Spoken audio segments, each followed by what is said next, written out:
ஆதிரா ஜங்ஷனில் இன்றைக்கி ரொம்ப சுவையான மற்றும் ஹெல்த்தியான ஆந்திரா சட்னி தான் எப்படி செய்கிறதுன்னு பார்க்க போகிறோம். இதை செய்கிறதுக்கு கடாயில் கொஞ்சம் போல் நல்லெண்ணெய் ஊற்றிக்கோங்க. அடுத்து 3 டேபிள் ஸ்பூன் அளவுக்கு பச்சை நிலக்கடலையை அதில் சேர்க்குறேன்.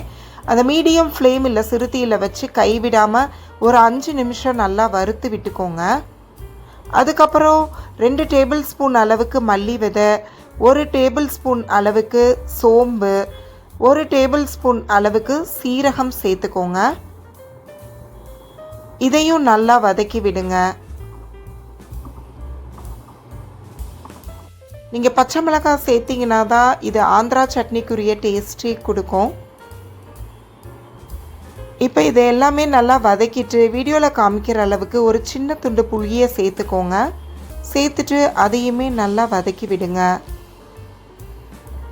அடுத்ததாக 2 பெரிய பழுத்த தக்காளியை அதில் நறுக்கி போட்டுக்கோங்க.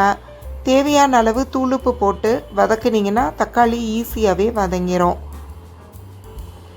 நல்லா தக்காளியை மசிச்சு விட்டு வதக்கணுங்க. இந்த மாதிரி நல்லா குழஞ்சி வதங்கினதுக்கப்புறம் அதை ஆற வச்சு மிக்சி ஜாரில் அரைச்சி எடுத்துக்கணும்.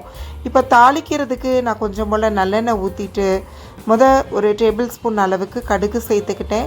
அது நல்லா பொரியவும் 1 டேபிள் ஸ்பூன் உளுந்தம்பருப்பு சேர்த்துக்கோங்க. அடுத்ததாக கொஞ்சம் போல் காயத்தூளும் சேர்த்துக்கோங்க. வாசனைக்கு இது ரொம்ப நல்லா இருக்கும். அடுத்து கொஞ்சம் கறிவேப்பிலை சேர்த்து நல்லா பொரிச்சு எடுத்துருங்க.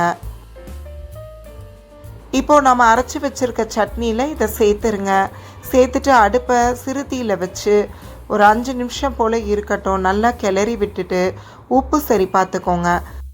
அவ்வளவுதான், இட்லி தோசைக்கு செம காம்பினேஷனான இந்த ஆந்திரா சட்னி ரெடி ஆயிடுச்சு.